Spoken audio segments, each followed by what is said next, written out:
हाँ दिख रहा है। नहीं मतलब बड़ा है और छोटा है, दिख रहा है कि नहीं ठीक से? हाँ बहुत बड़ा हो गया है, छोटा रहे तो अच्छा। अच्छा, और छोटा करते हैं। हम्म। कितना ठीक है? हाँ बरोबर है। ये हाँ वाला ये ठीक है अच्छा है। हाँ ये बरोबर है। ना? अच्छा, लास्ट क्लास में क्या डिस्कशन हुआ, कोई बोल सकते हैं 2 मिनट? ज्ञान मार्ग भक्ति मार्ग। हाँ, वो अंडरस्टैंडिंग के बारे में थोड़ा बताइए। भक्ति में श्रवण, स्मरण, हम्म। कीर्तन हम्म। ये रहता है, वैराग्य रहता है। अच्छा, हम्म। पढ़े हैं कि नहीं पढ़े हैं सब? क्योंकि आप ना। पढ़ेंगे तो जो भी पढ़ा है ना नेक्स्ट थोड़ा अंडरस्टैंड कर पाएंगे ठीक से। यस। ज्ञान मार्ग के वो चार प्रिंसिपल्स हैं: वैराग्य, विवेक, षट हम्म। संपत्ति और मुमुक्षुत्व। हम्म। तो उसके बारे में अ, वो फाइनल लिबरेशन के लिए ये चार स्टेप्स चाहिए होते हैं। अच्छा। हम्म। और कोई?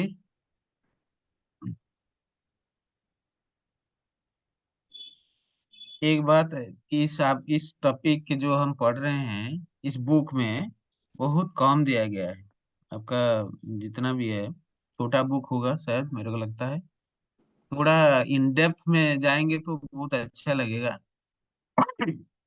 और अगर आपको समझ में ठीक से नहीं आता है जो लैंग्वेज में, तो आप गूगल में जा सकते हैं, बहुत अच्छे से भी मिलेगा।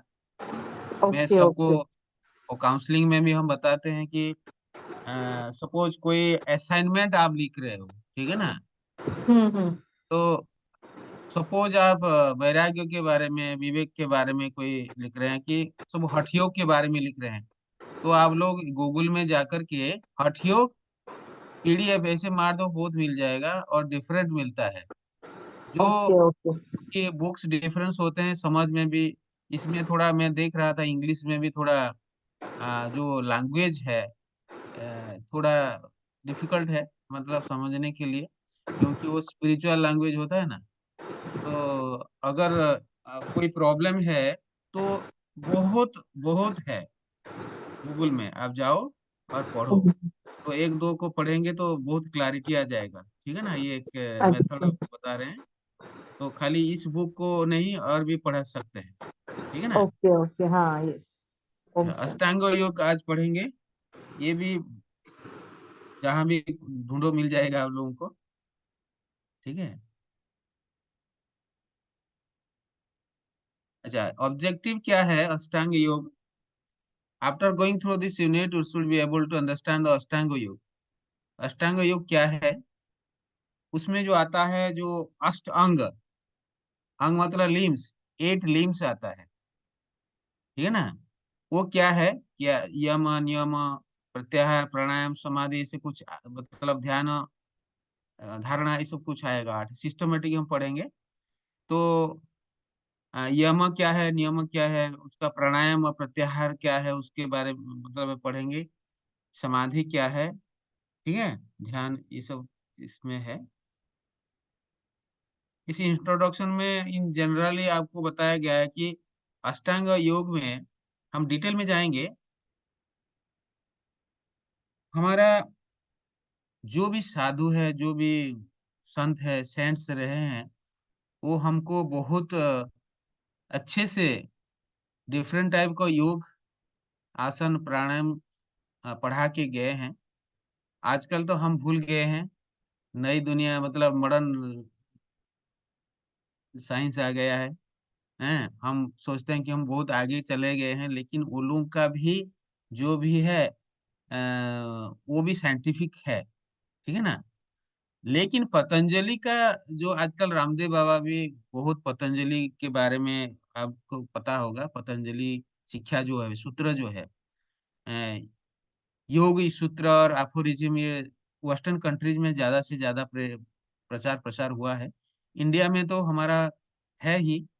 तो पतंजलि जो थे वो 200 BC, बिफोर क्रिस्ट थे। तो आज कितना साल हो गया? सोचो, हैं? 2200 से ज्यादा करीब उसका, लेकिन उसका आज आज दिन में भी उसका इम्पोर्टेंस है। प्रेजेंट सिचुएशन में रामदेव जी आए और उसको प्रचार प्रसार बहुत सारे विश्व में किया। तो आज आप जानते हैं उसके बारे में। तो ये जो सूत्र है, ये अष्ट सूत्र है, इसमें वो थोड़ा वही जो डिटेल में आप जाएंगे। दीज आर द 8 स्टेप्स, ठीक है ना। एक तो यम, द मोरल डिसिप्लिन और मोरल प्रिंसिपल्स, ठीक है ना। नैतिक शिक्षा दिया जाता है, नैतिकता क्या है उसके बारे में पढ़ाया। दूसरा नियम, द पर्सनल डिसिप्लिन, हम खुद क्या क्या जो भी नियम कानून है, जो भी डिसिप्लिन में रहना चाहिए वो क्या रहना है। और दीज आर द 8 स्टेप्स, मतलब पतंजलि का जो अष्टांग योग है, अष्ट के अंग, पहला अंग है यम, ठीक है ना। पहला लिंब है यम है। दूसरा है नियम। थर्ड है आसन, दैट इज फिजिकल एक्सरसाइज, ठीक है ना। आसन सब सिखाते हैं। And this asana is very much famous in western countries. Pranayama, prana extension often through breath control, श्वास प्रश्वास जो हम लेते हैं उसको हम एक स्पेसिफिक, बहुत है, किताब में आप जाएंगे। और जैसे आप बोल रहे थे दिनेश भाई, उसको डिटेल में आप लोगों को पढ़ाएंगे प्राणायाम के बारे में, बुक में होगा। तो प्राण और हमारा जो वायु है, वाइटल एनर्जी कहते हैं जो, उसको हम कैसे कंट्रोल में लाते हैं प्राणायाम में। प्राण मतलब जीवनी, लाइफ। आयाम मतलब कंट्रोल, एक्सटेंशन ऑफ कंट्रोल। मतलब प्राणायाम में क्या करते हैं, हमारा जो श्वास प्रश्वास लेते हैं, जो एनर्जी श्वास प्रश्वास से लेने से हमारा जीवन शक्ति जो है, ठीक है ना, वाइटल फोर्स कहते हैं, वो कंट्रोल में आता है। तो different type of pranayama are there, कैसे वो काम करता है डिटेल में भी वो आपको पढ़ाएंगे, ठीक है ना। प्रत्याहार, सेंसोरी उड्रल, हमारे जो सेंस ऑर्गन्स है, 5 कर्मेंद्रियां है, ठीक है ना, सारे वर्ल्ड में वो घूमता रहता है, ठीक है ना। अब आंख देखता है, कोई अच्छा दिखता है तो उधर चला जाता है। कोई अच्छा गाना कान सुनता है तो कान भी उधर चला जाता है, ठीक है ना। कोई अच्छा खाने वाला चीज होता है तो उसको हम देखते हैं तो क्या होता है, आप सबको पता है। लेकिन प्रत्याहार मतलब इस सेंसरी ऑर्गन से खुद को विड्रॉ करना, means there will be no attraction और attachment towards those things, that is sense. Sense के बारे में हमारा कोई भी अट्रैक्शन नहीं होगा, जो 5 कर्मेंद्रियां बोलते हैं उसको प्रत्याहार मतलब withdrawal from the sensory organ. Next है धारणा। धारणा मतलब कंसंट्रेशन, ठीक है ना। कोई भी ऑब्जेक्ट को, भक्ति मार्ग में भी कोई देवी देवता को, कुछ भी कोई पॉइंट ऑफ लाइट को, कहीं भी कोई, हर धर्म देखो, हर धर्म में कोई ना कोई ऑब्जेक्ट को, ऑब्जेक्ट यह मतलब गॉड भी हो सकता है, कोई देवी हो सकता है, देवता हो सकता है, कोई गुरु हो सकते हैं। तो उनके प्रति हमारा मन बुद्धि को फिक्स रखना, कंसंट्रेट करना, ठीक है ना। यह है धारणा। ध्यान, मेडिटेशन टेक्निक्स, हम ध्यान करते हैं, कोई भी बोलते हैं हम ध्यान में बैठे हैं, कहते हैं ना। ध्यान में मतलब मेडिटेशन में, मेडिटेशन मतलब कंसंट्रेशन से आगे, will be absorb through concentration on the object, अर्थात हम उस देवी देवता में खो जाते हैं, मन बुद्धि फिक्स हो जाता है उधर। कंसंट्रेशन में तो बुद्धि इधर उधर थोड़ा इधर जा सकता, क्योंकि हम ट्राई करते हैं मन बुद्धि को एकाग्र करने के लिए। कंसंट्रेशन मतलब एकाग्र, उसको पतंजलि में धारणा कहते हैं, ठीक है ना। ध्यान में मन बुद्धि भटकता नहीं है बिल्कुल, उनके उनमें मर्ज हो जाता है, ठीक है ना, डिस्टर्ब ज्यादा नहीं होता। और समाधि माने अचीविंग सुप्रीम ब्लिस, आनंद, संपूर्ण आनंद की अनुभूति, बिल्कुल, और कुछ भी याद नहीं आएगा। आप जैसे बोलते हैं भक्ति मार्ग में ना बिल्कुल लीन हो गया, ठीक है ना।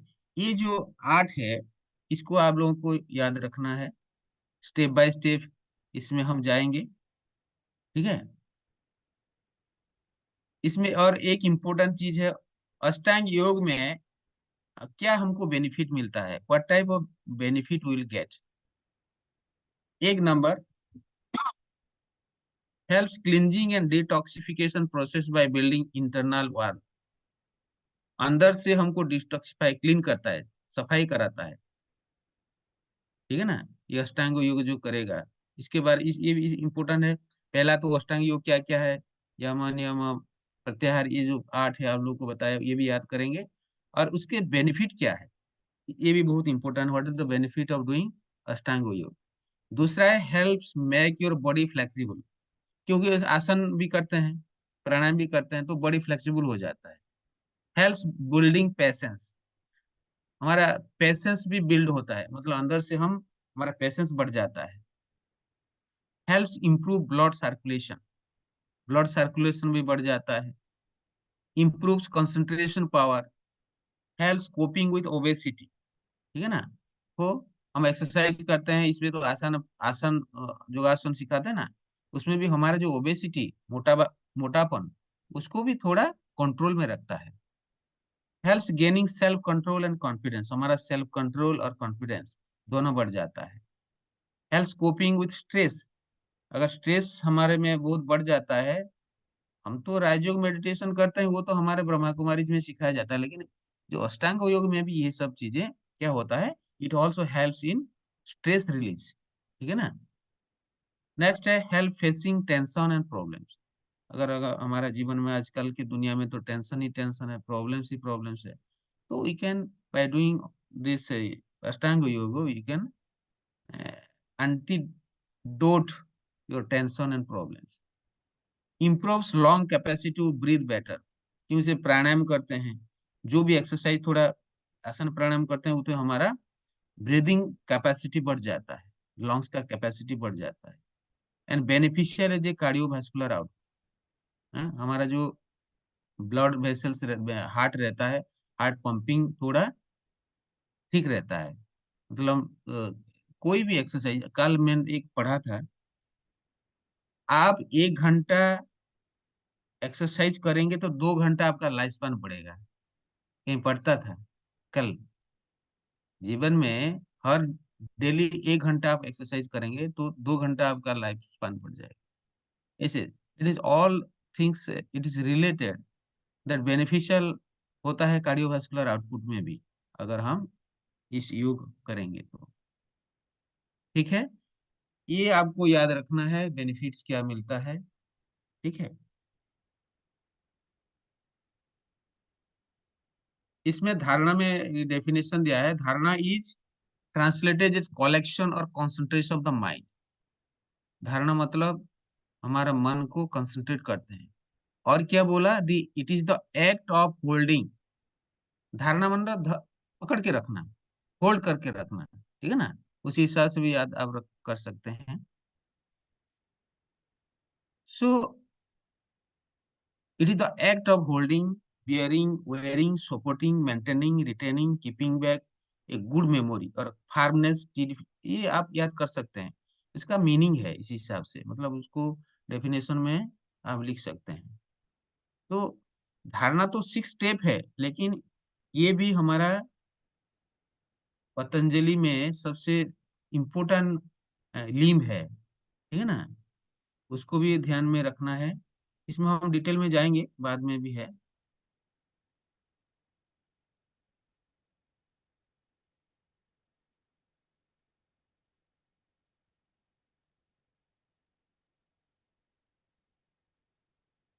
ये इंट्रोडक्शन में वो थोड़ा सबको मिला कर लगा दिया है, मतलब लिख दिया है इसमें, नहीं तो वही देखो ये डिटेल में है।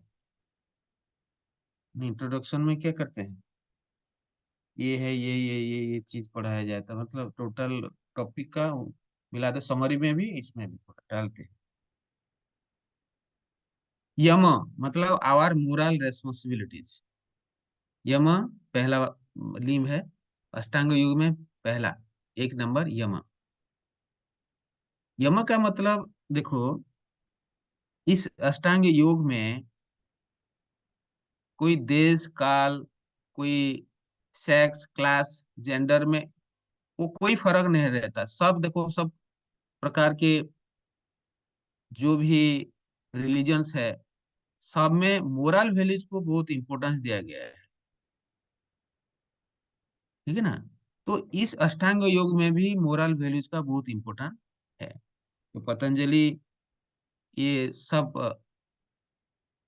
योग सिखाते थे। पहला योग में वो जो हमारा मोरल प्रिंसिपल्स है, चरित्र निर्माण के लिए बहुत जरूरी है मोरालिटी। ठीक है ना।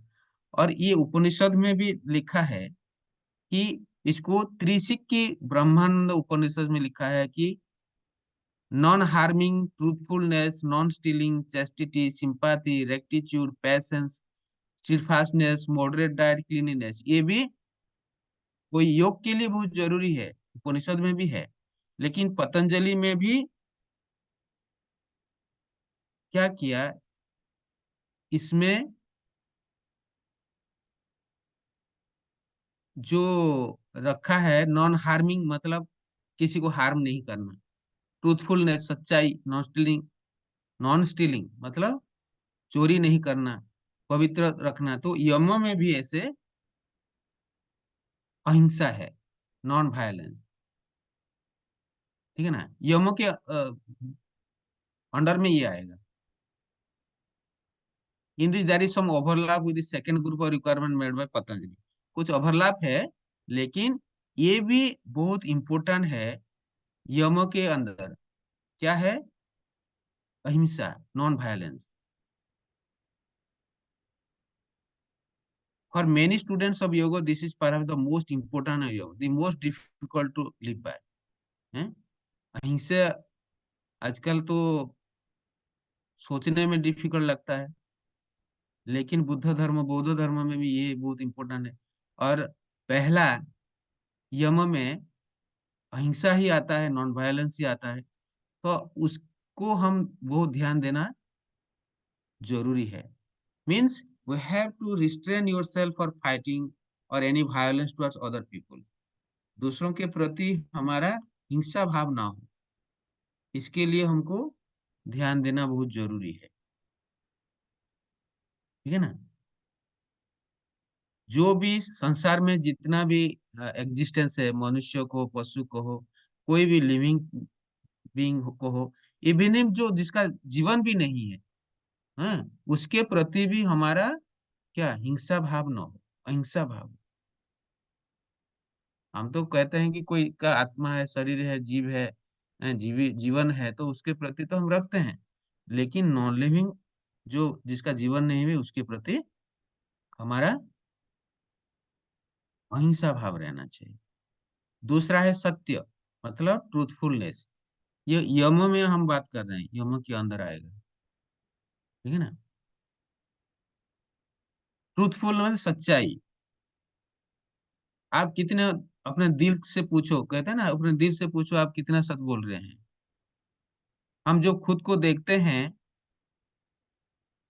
देखना है कि मैं कितना सच बोल रहा हूँ।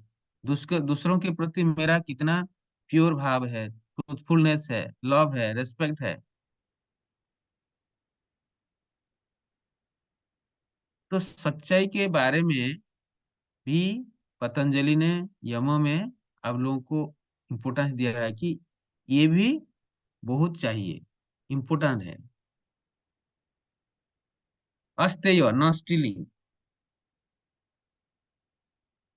किसी से कोई भी चीज, कहाँ से कोई मटेरियल हो, कोई चीज हो, हैं? चुराना नहीं चाहिए। कोई आइडिया भी नहीं चुराना चाहिए। अगर किसी ने कोई, किसी के पास कोई आइडिया है, हैं? इस आइडिया को भी नहीं चुराना चाहिए। ठीक है ना। तो मन में ये वाला कोई भी आस्ते, मतलब नॉन स्टीलिंग, मतलब चोरी करने का किसी भी प्रकार का, सूक्ष्म हो स्थूल हो, हैं? उसको हम कितना, कहाँ भी, कैसे भी चुराना नहीं चाहिए। जितना जरूरी है, बेसिक नेसेसिटी है जीवन में, वही खुद कमा करो, खुद अपना कमा के you earn it, don't steel. Next है ब्रह्मचर्य, चेस्टिटी। देखिए, ब्रह्मचर्य के ब्रह्मा कुमारी बोलते हैं, ब्रह्मचर्य माना ब्रह्मचर्य के साथ साथ क्या कहते हैं, प्यूरिटी, मतलब ब्रह्मचर्य के साथ साथ ब्रह्मचारी भी बोलते हैं। ब्रह्माचरण प्योर मतलब बिल्कुल मन वचन कर्म से प्योर बोलते हैं, प्योर। लेकिन ब्रह्मचारी, ब्रह्मचर्य और चेस्टिटी, पतंजलि ने क्या कहा, वो कहा कि हमारा जो जीवन है, जैसे हमारा चाइल्डहुड है, उसके बाद एडोलिसेंस है, थर्ड है एडल्ट, फोर्थ है ओल्ड, वानप्रस्थ में हम चले जाते हैं। लेकिन जो एडल्ट है, जहाँ दुनिया में क्या करते हैं, फैमिली बनाते हैं, शादी करते हैं, तो वो कहते हैं कि एक पत्नी के साथ संपर्क रखना, उसको भी ब्रह्मचर्य कहते हैं। पतंजलि ने ये बताया। और एक्सेसिव सेक्सुअल एक्टिविटी भी है, तो वो साइकोलॉजिकली और स्पिरिचुअली हमको वीक कर देता है। तो different type of religions, different type of sex class जो भी कहो, वो सब अलग अलग प्रकार से अपना ब्रह्मचर्य को वर्णन किया है। तो पतंजलि भी इसके बारे में बोला कि एक फैमिली हो, उसमें भी ज्यादा सेक्सुअल एक्टिविटी ना हो, तो उसको भी हम ब्रह्मचारी कहेंगे। ठीक है। दूसरा है अपरिग्रह, एवोइडेंस ऑफ ग्रीड। ग्रीड मान लोभ के बस आप सब, हाँ, अपने पास एक क्या करते हैं, सब इकट्ठा करते रहते हैं। आपको जितना चाहिए, बाबा ने क्या कहा, आपको 2 रोटी, दाल रोटी चाहिए, लेकिन लोग क्या करते हैं, अपना एक जन्म नहीं, हमारा 7 पीढ़ी के लिए कैसे हो, 7 से भी ज्यादा पीढ़ी के लिए मेरे को बचा कर रखना है, इसलिए हाँ कमाते रहते हैं। मतलब they earn with corruption, they earn with, अपना जो भी है, जो अर्न करते हैं उसका कोई सच्चाई से अर्न नहीं करते। ठीक है ना, करप्शन से, कहीं इधर से उधर से लेकर के चोरी करके ऐसे कलेक्शन करते हैं। तो उसको अपरिग्रह मतलब आपको उसको एवॉइड करना है, आपका लोभ को कंट्रोल में रखना है। ठीक है। इससे क्या होगा, अगर आप अकेले उसको ला के घर में रखेंगे, तो it deprive other people cannot get food, cannot eat, cannot drink, because you are collecting, you are accumulating wealth, but you are not able to use। आपको जितना चाहिए उतना नहीं, उससे 100 लोगों का आपके पास है, 1000 लोगों का आपका पास है, तो उन लोगों के लिए क्या हुआ, they are not able to get it. ठीक है ना। तो इसीलिए हमको इतना कलेक्शन नहीं करना। तो क्या है, अपरिग्रह, ब्रह्मचर्य, अस्तेय, सत्य एंड पहला वाला क्या है, अहिंसा। दीज आर कमिंग अंडर यम। तो पहला लिंग तो यम है, उसमें भी ये चीजें को ध्यान रखना है। ठीक है। सेकंड है नियम। Niyama is self purification by discipline और ओबीडियंस ऑफ प्रॉपर कंडक्ट। नियम जो खुद को सेल्फ प्यूरिफिकेशन करता है, डिसिप्लिन और ओबीडियंस ऑफ प्रॉपर कंडक्ट, जो भी नीति नियम है, जो भी हमारे लिए बनाया गया है, उसको हम अपना प्यूरिफिकेशन के लिए, अपना क्या कहते हैं, प्यूरिटी के लिए हम यूज करेंगे। जैसे श्रीमद् बाबा देते हैं, श्रीमद् से हम चलेंगे तो हमारा सेल्फ प्यूरिफिकेशन होगा, सोल विल बी प्यूरिफाइड। इसी हिसाब से पतंजलि ने भी ये किया है। नियम, niyama are rules for living, also 5 in number, ये भी 5 है। रूल्स फॉर लिविंग, जीने के लिए ये सब नियम है। It is devotion and surrender to a higher infinite power.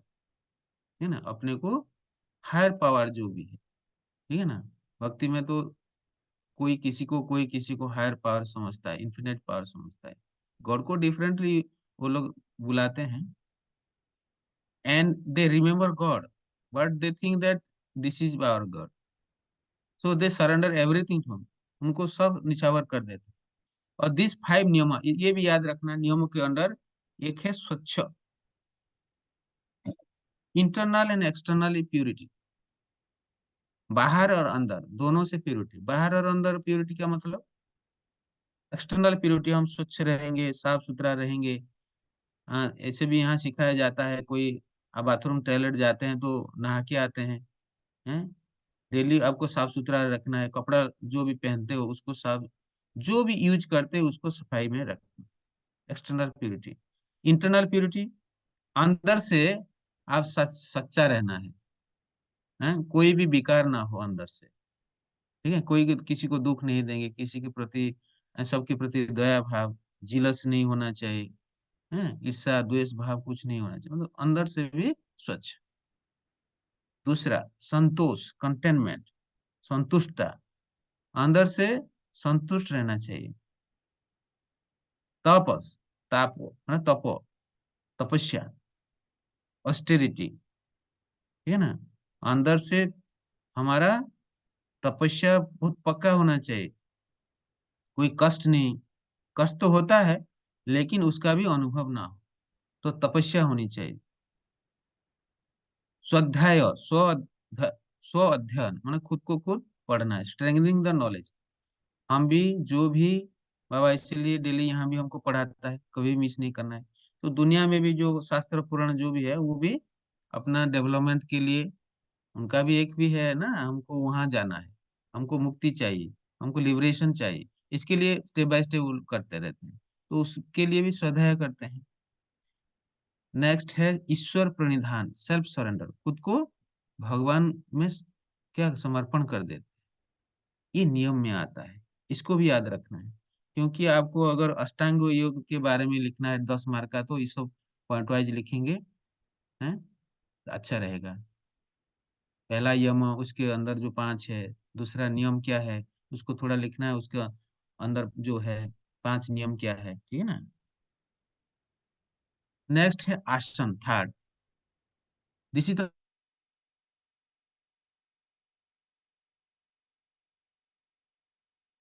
को पता है ना, physical activities, physically active activity कराते हैं, जो एजुकेशन और स्पोर्ट्स के लिए बहुत इंपॉर्टेंट है। और हमारा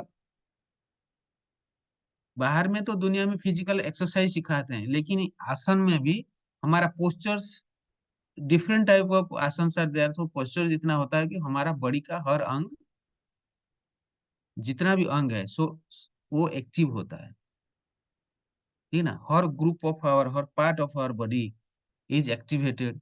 हर पार्ट ऑफ बॉडी इज, क्या होता है, उसको हम क्या देते हैं, एक्सरसाइज कराते हैं। तो people of both sex can do all this, all groups also irrespective of their profession can practice us। और नॉर्मली वो फिजिकली एजुकेशन स्पोर्ट्स में ज्यादा से ज्यादा सिखाते हैं। इसके लिए फिजिकल एजुकेशन एक्सपर्ट्स, कोचेस आ गए हैं सब सिखाने के लिए। तो एजुकेशन में दो चीज के लिए नॉर्मली सिखाते हैं, एक तो to develop a healthy body, और to gain self control, better psychological stability. केवल आसन फिजिकल गेन के लिए नहीं, मेंटली भी, साइकोलॉजिकली भी स्ट्रॉन्ग कराता है। क्योंकि human being is a psychosomatic organ है, उसका बॉडी एंड माइंड दोनों स्वस्थ रहना चाहिए, ठीक है ना। तो importance of asana to develop the body, इसमें लिखा है स्पोर्ट्स में ज्यादा इंपॉर्टेंस देते हैं, स्पोर्ट्स ट्रेनिंग में मसल ग्रुप्स को थोड़ा रिलैक्स कराने के लिए, मसल्स को थोड़ा एक्टिव बनाने के लिए, बैलेंस बनाने के लिए, ये सब आसन कराते हैं। इससे क्या होता है, हमारा जो हार्मोनल सिक्रीशंस है वो बैलेंस हो जाता है। It also promotes, it also promotes the physical and mental balance, ठीक है ना। अगर आसन भी उल्टा पुल्टा कर दिया तो उसमें भी इंजुरी जा सकता है। तो इसमें भी एक चीज याद रखना है, मन और शरीर, mind and body, both are very co related. अगर मन को कोई दुख है तो शरीर का कोई पेनफुल कंडीशन है तो, इंजुरी है तो मन के ऊपर प्रभाव पड़ता है।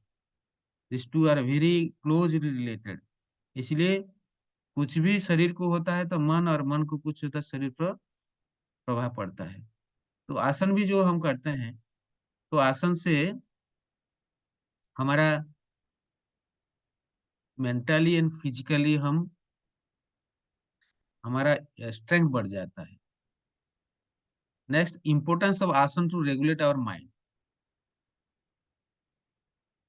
Both physical and psychological preparation of athlete is essential for better performance. Asanas are more useful for physical educationists and coaches to give psychological training for player। इसमें हमने कह दिया है कि हमारा मेंटल स्किल्स डेवलप होता है, हमारा फिजिकल एंड मेंटल एक्टिवेशन होता है, स्टिमुलेट होता है, रिलैक्सेशन होता है, ठीक है ना।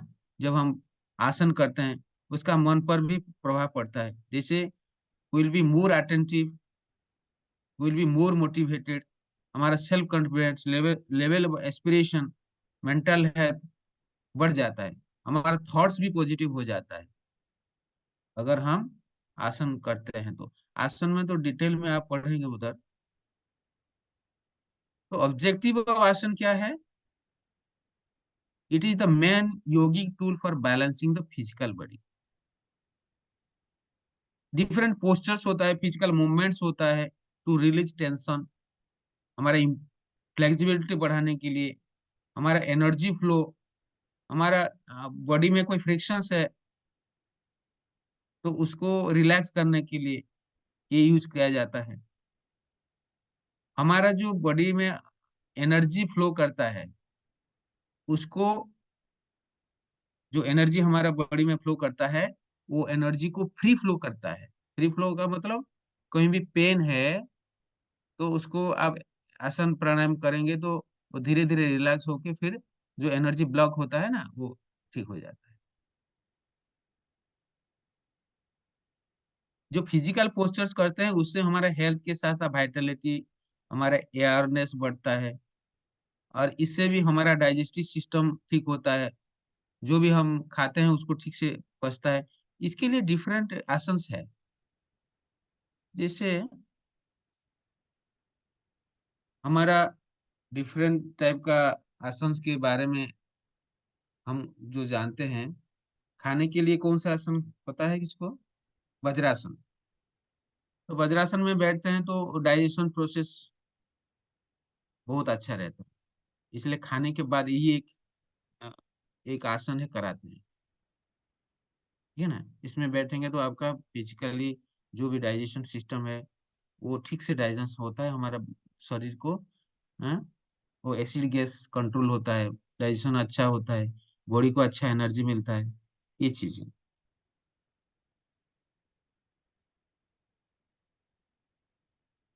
फिजिकल लेवल में क्या है, फिजिकल बॉडी को इसमें अन्नमय कोश कहते हैं। अन्नमय कोश जो है ना वो डाइजेस्ट अभी बताया ना आपको। If our posture is wrong then movement through the digestive get disturb. अगर हम आसन कर रहे हैं लेकिन उसमें अगर हमारा पोस्चर ठीक नहीं है, रॉन्ग है, तो जो डाइजेस्टिव सिस्टम हमारा ठीक होना चाहिए वो गड़बड़ हो जाएगा, ठीक है ना। अगर हम कोई भी आसन करते हैं, अगर अपर बैक और चेस्ट वीक, मतलब tightness in the upper back and chest weakens the appetite which is determined by prana in the face and mouth. आपने पढ़ा होगा प्राणायाम में प्राण अपान व्यान ये सब चीज है ना, ये सब चीजें भी बहुत मायने रखता है प्राणायाम में, आप लोग पढ़ेंगे। So different type of asanas are responsible for different type of diseases. Different type को बेनिफिट्स के लिए कराया जाता है। कोई डिजीज है तो कौन सा आसन करना है, ये डिजीज ना हो तो उसके लिए कौन सा आसन चाहिए, ठीक है ना। देखो प्राणमय कोश एट द प्राणिक लेवल क्या होता है, प्राणिक body pranamaya kosha works mainly through the respiratory and circular system of the physical body. Oxygen is carried through the blood to energize all the tissue. If our posture is wrong then the lungs get impaired in their function। हम करते हैं आसन लेकिन उसमें हमारा posture उल्टा पुल्टा गड़बड़ होता है तो हमारा जो लंग्स का फंक्शन डिस्टर्ब हो जाता है। The breath becomes shallow and oxygen absorption is reduced। तो इससे क्या होगा, हमारा ब्रीदिंग डिस्टर्ब होता है, ऑक्सीजन एब्जॉर्प्शन जितना होना चाहिए नहीं होता है। Mucus and stagnant air build up in the lungs leading to congestion, infection and allergy. ठीक है ना। ये तो इजी है आप लोगों को पढ़ने के लिए, जस्ट पढ़ सकते हैं। मैं आप लोगों को बताया क्योंकि थोड़ा थोड़ा हम डिस्कशन करेंगे तो आप सबको समझ में आ जाएगा। इसीलिए देखो, अगर गड़बड़ होता है रेस्पिरेशन में और डाइजेशन में, तो डिफरेंट टाइप ऑफ डिजीज है प्रोड्यूस्ड। हमारा इम्यून सिस्टम डिस्टर्ब होता है। पोस्चर्स को, इसीलिए जब हम सीखते हैं तो हमारा कोई सिखाने वाला टीचर्स होना चाहिए।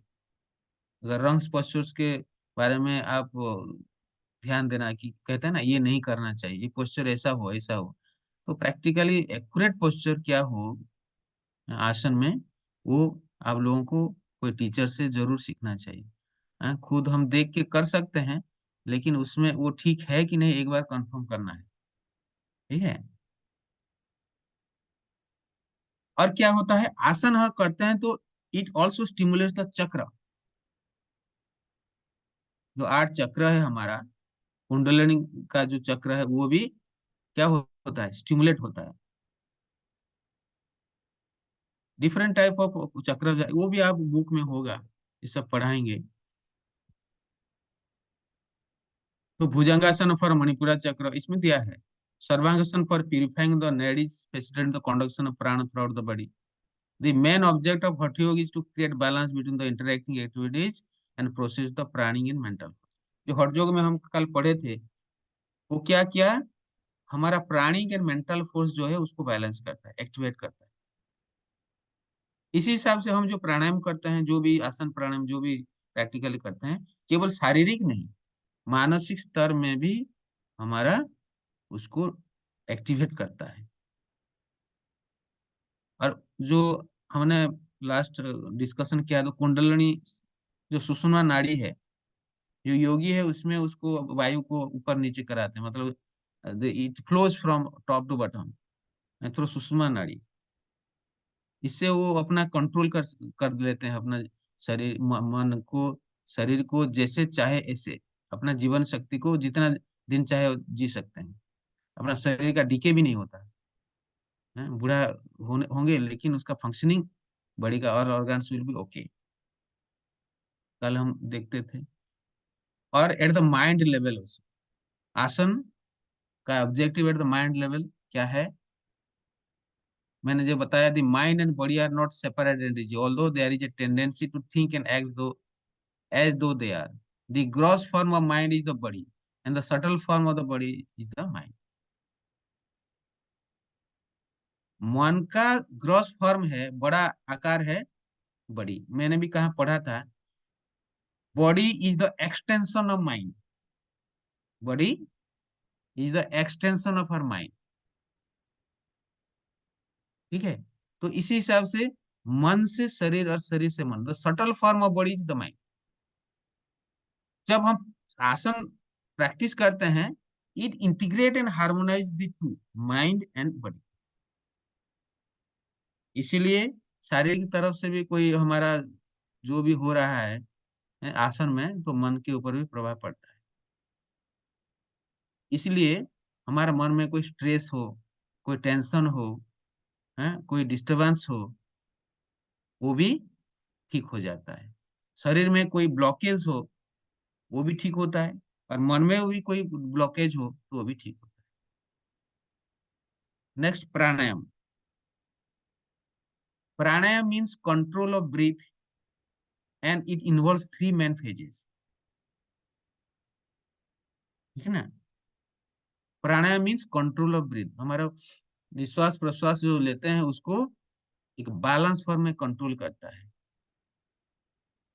इसमें एक दिन में 4 टाइम्स करना है, वो 80 साइकिल्स एक सेशन में करना है इसको। इससे ही फायदा ज्यादा है। और इस प्रैक्टिस से आपको क्या करना है, regularly, due to regular practice of pranayama हमको क्या मिलता है, the respiratory efficiency is improve. हमारा जो रेस्पिरेशन का कैपेसिटी बढ़ जाता है। दूसरा, vital capacity of lungs is increase. ये बेनिफिट होता है। आपको ये सब पॉइंट्स थोड़ा नोट्स करेंगे तो अच्छा रहेगा। थर्ड है ड्यूरिंग कुंभक। कुंभक माने निश्वास को अटका लेते हैं, मतलब थोड़ा रख लेते हैं, मतलब क्या बोलते हैं उसको हिंदी में, अपना जो निश्वास लेते हो वहां थोड़ा कुछ समय के लिए रह जाते हैं, ठीक है ना, उसको कुंभक कहते हैं। स्लोइंग डाउन ऑफ, इसमें भी हमारा हार्ट स्लो डाउन होता है। फोर्थ है the training to tolerate mild hypoxia. Hypoxia मतलब कुछ समय के लिए ऑक्सीजन वहां खत्म हो जाता है। वो क्या करेगा, अगर जब हम निश्वास प्रश्वास में कंट्रोल में आ जाते हैं तो कुछ समय के लिए अगर हम रह जाते हैं, मतलब ऑक्सीजन बंद कर देते हैं, तो भी आप उसको टॉलरेट कर सकते हैं।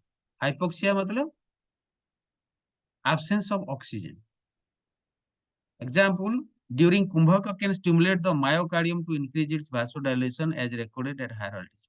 हायर altitude, ऊपर कहीं हिल स्टेशन में जाते हो, बहुत ऊपर जाते हो आप, जिसका प्रैक्टिस नहीं है क्या, उसका क्या होता है, कितना जोर से श्वास लेता है, हार्ट बीट कितना जोर से बीट करता है।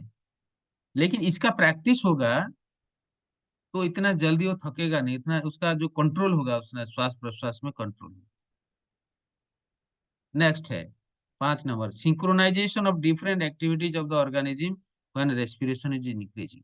कहने का भाव है, जब भी हम प्राणायाम करते हैं, जो श्वास लेते हैं पूरा डीप लेते हैं, वो टोटल ऑक्सीजन अंदर जाता है, सफिशिएंट ऑक्सीजन हम पाते हैं, और उसी हिसाब से अंदर में ऑक्सीडेशन सफिशिएंटली होता है सेलुलर लेवल में, और हमारा सेल्स ज्यादा से ज्यादा ऑक्सीजन मिलता है, एफिशिएंसी बढ़ जाता है। और जब छोड़ते हैं भी तो बिल्कुल लास्ट तक छोड़ते हैं, जिससे हमारा कार्बन डाइऑक्साइड टॉक्सिक जो भी आ, आता है ना अंदर से, जो नहीं चाहिए हमारे लिए, वो आता है, वो आकर के बाहर चला जाता है, ठीक है ना। तो systematic practice of pranayama is useful for all players. तो हम अगर प्रैक्टिस करते हैं तो हमारा सिस्टमेटिक करना चाहिए। In pranayama practice there are 4 important aspect of breathing. Breathing का 4 प्रकार हमारा प्रैक्टिस किया जाता है। एक तो पूरक, पूरक माने इनहेलेशन, लेना, श्वास लेना, ठीक है।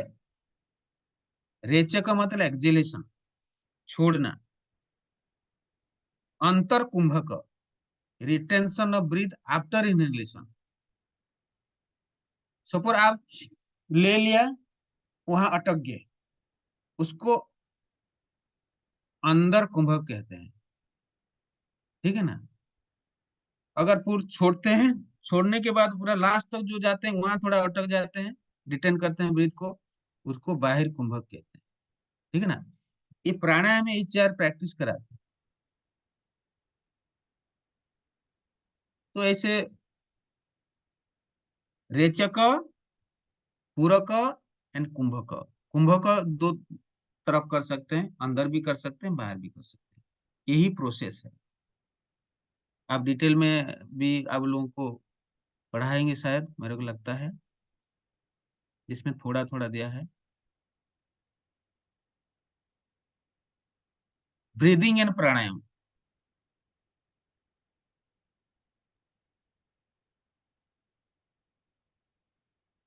इसमें और लिखा है देखो, संस्कृत में 2 वर्ड है, प्राण एंड आयाम।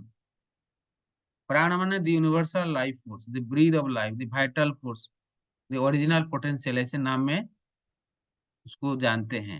आयाम is a Sanskrit word denoting extension of control. So pranayama we are extending our control of prana in the body. अब जो प्राणायाम का डेफिनेशन लिखेंगे, pranayama is the extending of our control of prana in the body. और कैसे कैसे प्राणायाम कितना प्रकार हैं, कैसे करते हैं, ये वाला जो आप लोगों को बताया है, प्रैक्टिस कैसे, 4 इंपोर्टेंट एस्पेक्ट ऑफ ब्रीदिंग, ये सब आप प्राणायाम में लिखेंगे, ठीक है। इसमें एक चीज आपको जानना है, उसको और जानने के लिए we are told that 5 forms of prana are to be found in the body. Body में 5 प्रकार का प्राण है।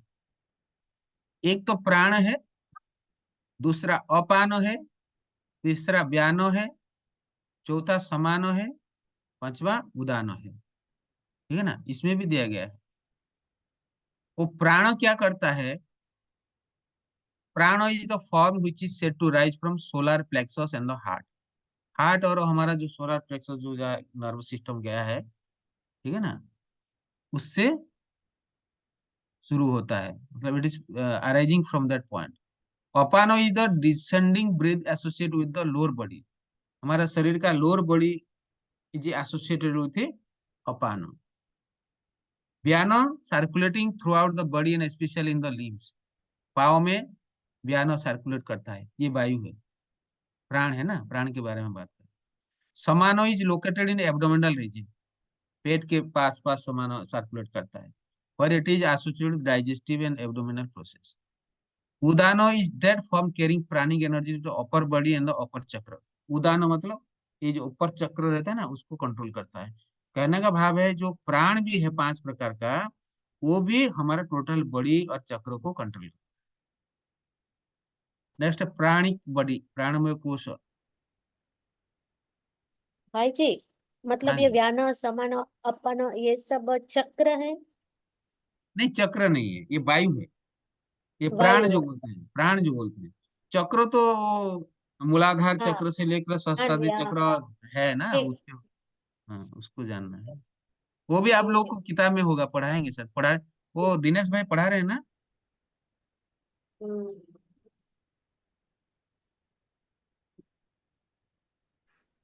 नहीं वो इसीलिए आए इसमें नहीं। डिटेल में दिया आप। है, वो प्राणायाम एक बड़ा चैप्टर है, उसके बारे में आप लोगों को पढ़ाया है कि नहीं पढ़ाया है वो मेरे को पता नहीं, लेकिन नहीं वो पढ़ाया तो अभी तक पढ़ाएंगे। स्टार्ट ही नहीं हुआ है हमारा योगा वाला, और क्योंकि वो दिनेश भाई, फैकल्टी आ नहीं रही है, अवेलेबल नहीं है शायद, ऐसा कुछ है। नहीं आप जो हमारा भाई ये क्या है ना, गौरव भाई को बताए कोई क्या प्रॉब्लम है, क्या हो रहा है, उसको कैसे मेकअप करेंगे, उसको फिर बात कर लो ना। ठीक है, क्योंकि क्योंकि अब तो ये ना, मतलब आप लोग को वो पढ़ाते तो ये अच्छा लगता, मतलब प्राणायाम में पूरा डिटेल है, बहुत है, इसमें कम हम्म, कम है, लेकिन उसमें डिटेल भी दिया गया है। आपके पास बुक होगा ना। जी है ना।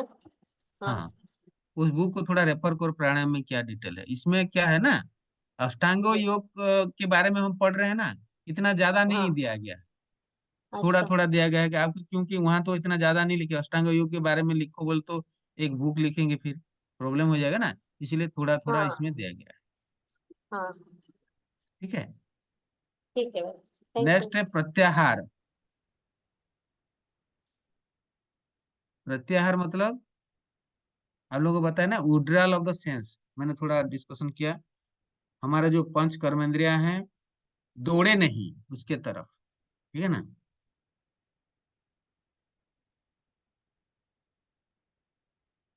Patanjali it is a bridge between the external. External का मतलब है, देखो यम नियम आसन प्राणायाम, ये सब एक्सटर्नल है। एक्सटर्नल मतलब जो 8 लिम्स है, ये 4 बाहरी बातों के लिए फेमस है। It controls the physical part, postures को हो, हैं, फिजिकल पार्ट को। लेकिन ध्यान, धारणा, समाधि, ठीक है ना, ये चीजें हमारा इंटरनल चीजें को कंट्रोल करता है। प्रत्याहार क्या समझे? यम नियम आसन प्राणायाम, these 4 limbs are mostly controlling the external part, बहिरंग, ये बाहरी अंग है, एक्सटर्नल पार्ट ऑफ योग, अष्टांग योग का।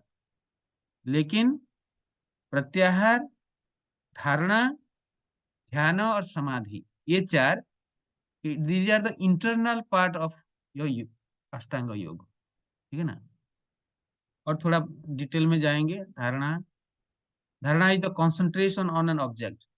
ये भी आप लोगों को पता है, ध्यान, ध्यान लगाना माना हमारा मन बुद्धि को, कि कोई ना कोई देवी देवता, कोई गुरु, ऑब्जेक्ट बोलते हैं, ऑब्जेक्ट उसको कहते हैं इंग्लिश में, उसमें हमारा मन बुद्धि को फिक्स करते हैं। लेकिन उसमें हमारा बुद्धि इधर उधर भी जा सकता है, diversion of attention during training special, मैंने क्या होता है, फेल भी हो सकता है, फेल्यूर भी हो सकता है, बुद्धि फिक्स नहीं होता। अगर वहां लेना चाहते हैं, अगर कुछ टाइम के सेकंड के लिए जाता है, फिर इधर उधर भागता है, लेकिन वो ट्राई टू कॉन्सेंट्रेट। एक टाइम आएगा जब हमारा मन बुद्धि धीरे धीरे कंट्रोल हो जाएगा, कंसंट्रेट हो जाएगा, ठीक है ना। Pratyahara is seen as a precaution to dharana as we begin to rein in our sense. तो कहने का भाव है, हमारा मन बुद्धि, काल भी हम पढ़ते थे, अगर मन इधर उधर भागता है, कहीं ना कहीं भागता है, पंच कर्मेंद्रियों के आकर्षण में भागता है, तो आप ध्यान नहीं मतलब कर सकते, धारणा नहीं कर सकते, कॉन्सेंट्रेट नहीं कर सकते। इसीलिए पहला आता है प्रत्याहार।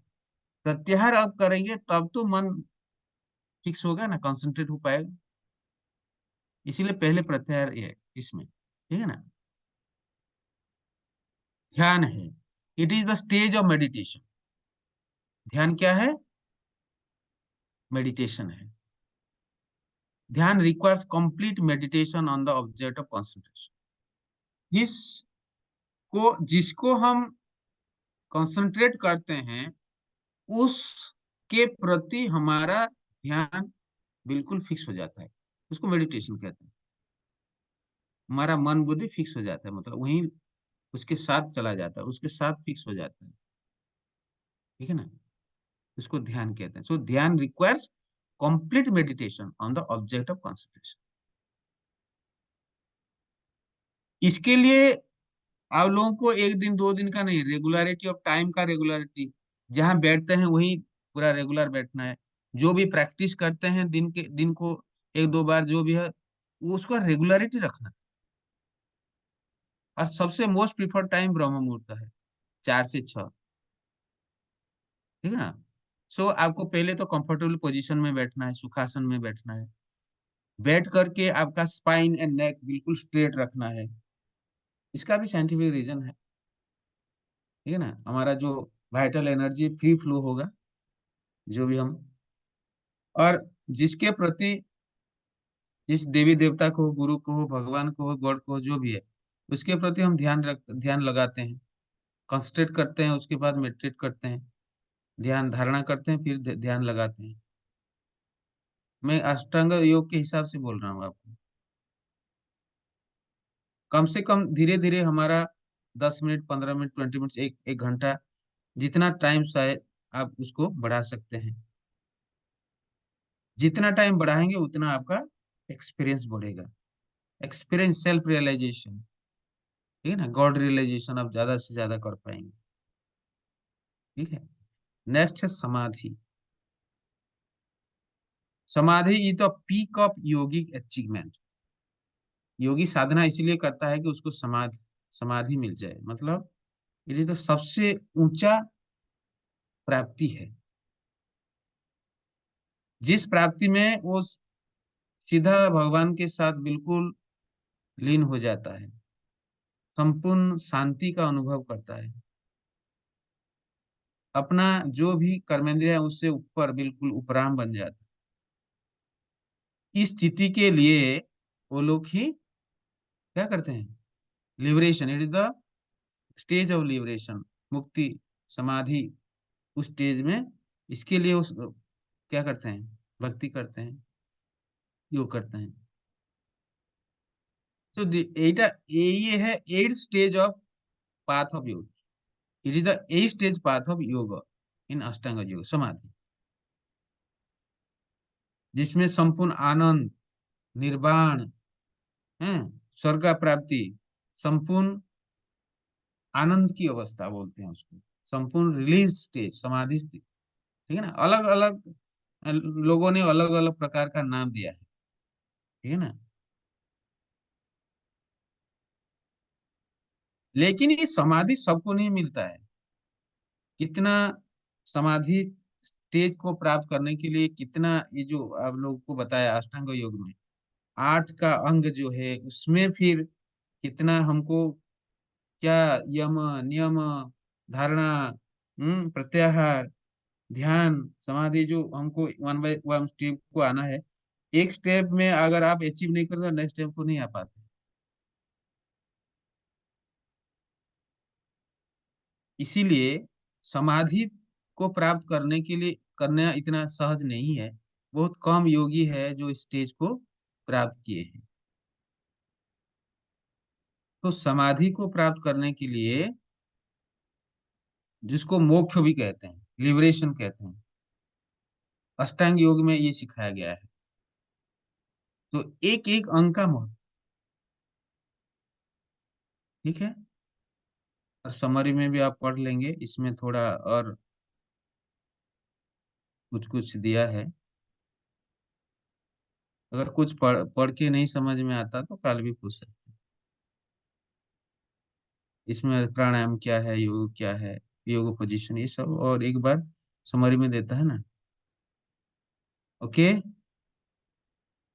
ओम शांति। बताइए और कुछ समझना है तो इसमें जो है ना, ये क्या आपका असाइनमेंट, असाइनमेंट के लिए वही बोल रहा हूँ कि आप इस किताब के साथ साथ और एक दो बुक भी कहीं पढ़ सकते हैं, कोई गूगल में जा करके कुछ दोनों को मिला के, लेकिन असाइनमेंट इस बुक से उतारना नहीं है, ठीक है। इस बुक में तो है, लेकिन आप ये दो चार पढ़ेंगे जब लिखेंगे, जिसको टाइम है तो बाहर का दोनों का मिला करके पढ़ें तो क्लैरिटी बहुत आ जाएगी। अगर जिसका भी असाइनमेंट लिखते हैं, देखिए explain the 8 limbs of, 4 number में देखो, एक्सप्लेन द 8 लिम्स ऑफ अष्टांग योग। तो 8 लिम्स जो है, यम नियम से लेकर के समाधि तक, और इस जम में जैसे 5 है, यम नियम में 5 जो पॉइंट्स है, ये सब क्या बेनिफिट्स है, ये सब लिखेंगे तो फुल मार्क्स मिलेगा।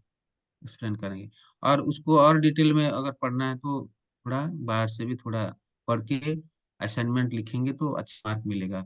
असाइनमेंट में आपको 400 से 500 वर्ड्स के लिए 4-5 पेज लिखेंगे तो 25 मार्क भी है, तो कम से कम 20+ तो मिल जाएगा सबको, ठीक है। अच्छा, ओम शांति। और किसी को कोई क्वेश्चन पूछना है और कुछ तो बताइए। हम्म, हम्म,